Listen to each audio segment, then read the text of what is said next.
Hey guys, welcome back to my YouTube channel. तो आज हम अपोथेसिस सीरीज को फिर से कंटिन्यू करने जा रहे हैं। तो जैसे कि हमने प्रीवियस एपिसोड में देखा था, इविल गॉड अपनी मर्जिंग डाउ एनर्जी से अटैक करता है। साथ में वो जो स्नेक लड़की होती है वो भी अपना अटैक करती है। उन दोनों के अटैक्स आपस में टकराते एक एक्सप्लोजन होती है। तो एपिसोड नंबर 638 की स्टार्टिंग होती है। उस अटैक की वजह से काफ़ी ज़्यादा स्मोक आसपास हो जाती है और इविल गॉड नहीं देख पा रहा होता उस लड़की को। तब वो जो लड़की होती है वो एकदम से उसके पीछे पहुंच जाती है और अपना अटैक करने लगी होती है। इविल गॉड अपनी स्वॉर्ड से उसके अटैक को रोक देता है और उसके वेपन को अपनी स्वॉर्ड से फंसा लेता है। इविल गॉड साथ में अपना अटैक कर देता है। जो स्वॉर्ड स्लैशेस होते हैं वो उस लड़की की तरफ जा रहे होते हैं और काफ़ी ज़्यादा एक्सप्लोजन्स होती हैं। वो लड़की पीछे जा रही होती है। उसकी जो बॉडी होती है उसमें क्रैक्स पड़ रहे होते हैं। वैसे हंसते हुए बोल रही होती है कि इंसान की स्किन काफ़ी ज़्यादा बेकार की होती है। वो फिर एकदम से ही सांप में बदल जाती है और बोलती है कि चलो दोबारा लड़ते हैं। इविल गॉड बोल रहा होता है कि जैसे तुम पहले अट्रैक्टिव थे, सुंदर थे, अब तुम ज़रा भी नहीं रहे हो। वो दोबारा अपना अटैक कर रहा होता है उसकी तरफ। इविल गॉड का अटैक उस स्नेक से लग रहा होता है पर उस स्नेक में कोई भी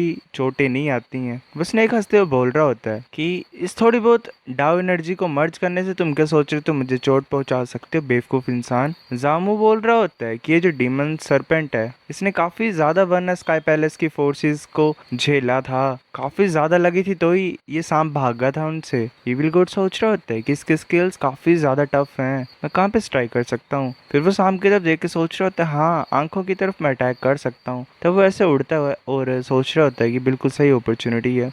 वो आंख के ऊपर अटैक करने लगा होता है तब उसकी स्वॉर्ड रुक जाती है। वो सोच रहा होता है क्या शील्ड, क्या ये अदर शोर का कोई टोकन है। वो जो लेडी होती है वो बोल रही होती है कि तुम बेवकूफ हो क्या, अगर तुमने सोच लिया कि तुम एरियाइज को अटैक कर सकते क्योंकि ये वीक पॉइंट है, तो क्या मैं अपनी वीक पॉइंट को कवर नहीं कर सकती हूँ? क्या मैं कुछ जुगाड़ नहीं लगा सकती हूँ अपने आप को बचाने के लिए? बच्चे, अब तुम्हें जहर को टेस्ट करना पड़ेगा मेरे। वैसे अपने मुंह को खोलती है और काफी ज्यादा वेनम को स्प्लिट कर रही होती है। एविल गॉड डोज कर रहा होता है उसे। वो जो स्नेक होती है वो हंसते हुए बोल रही होती है कि ध्यान देना ये तुम्हें टच ना कर जाए। तभी एक जो पॉइजन की बूंद होती है वो इविल गॉड के हाथ को लग जाती है। इविल गॉड बोल रहा होता है कितना ज्यादा गंदा है। इविल गॉड की बाजू में चोट लग जाती है। जोमू बोल रहा होता है कि मैंने सुना है कि जो गोल्डन आर्मर है और जो मिस्टीरियस शील्ड है वो इस डीमन स्नेक के डिफेंस को मैक्स कर देती है, पर मैंने एक्सपेक्ट नहीं किया था कि इसका अटैक भी इतना ज्यादा खतरनाक होगा। क्या मैं जाऊं हेल्प करने के लिए? लड़की बोल देती है कि थोड़ा वेट करो। इविल गॉड डॉज कर रहा होता है क्योंकि स्नेक ने अपनी पूंछ से अटैक किया होता है। वो सोच रहा होता है इस रेट में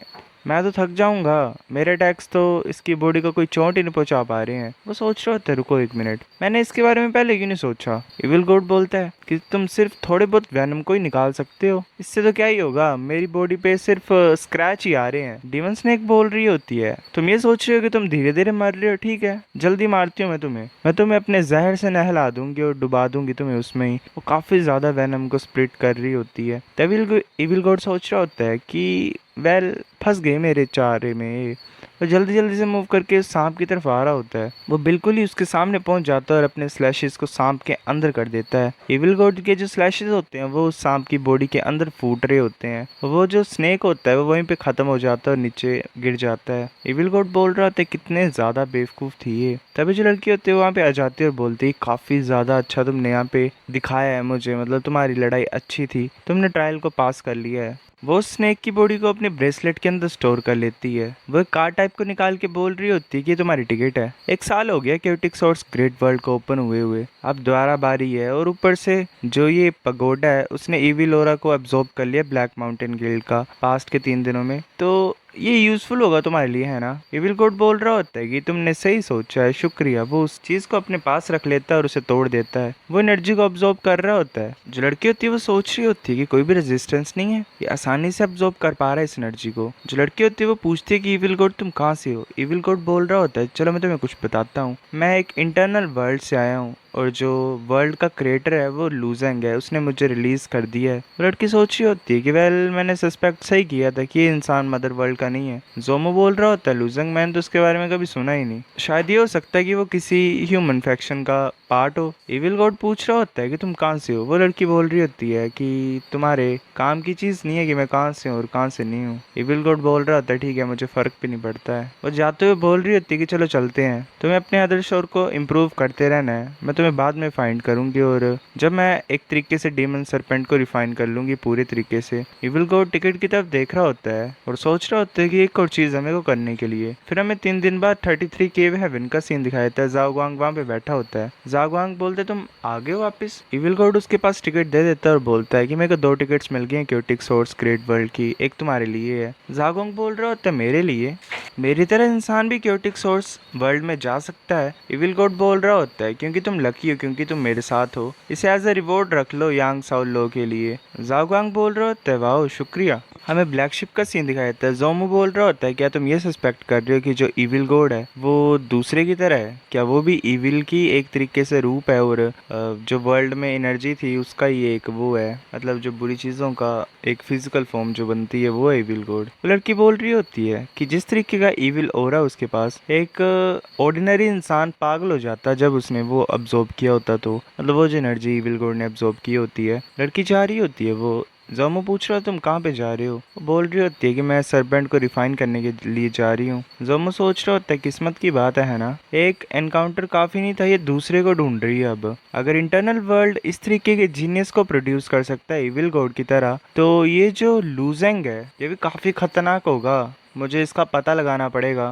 फिर हमें हर्ट फ्लो स्पोर्ट्स एक्ट का सीन दिखाया जाता है। लुजंग वहाँ पे खड़ा होता है और बोल रहा होता है सीनियर ब्रदर मो तुम क्यों आए हो? मो बोल रहा होता है कि मैंने सुना तुम नॉन स्टॉप ट्रेन कर रहे हो जब से तुम वापस आए हो, तुम्हारी प्रोग्रेस कैसे चली हुई है ट्रू मीनिंग स्वॉर्ड मैनुअल के साथ? इविल गॉड बोल रहा होता है कि मेरे को हाँ थोड़ा बहुत पता लगा है, पर मैं फंसा ही रह रहा हूँ, मेरे को कुछ समझ नहीं आ रहा है। मोइजियान बोल रहा होता है कि तुमने ये चीज पहले क्यों नहीं बोली? जो ट्रू एनलाइटमेंट पेयर है वो परफेक्ट होता है हर्ट फ्लो स्पोर्ट्स एक्ट में। जो हर्ट स्वॉर्ड है वो शेप को नहीं बदलती है, पर यांग सोल के साथ भी काम कर सकती है।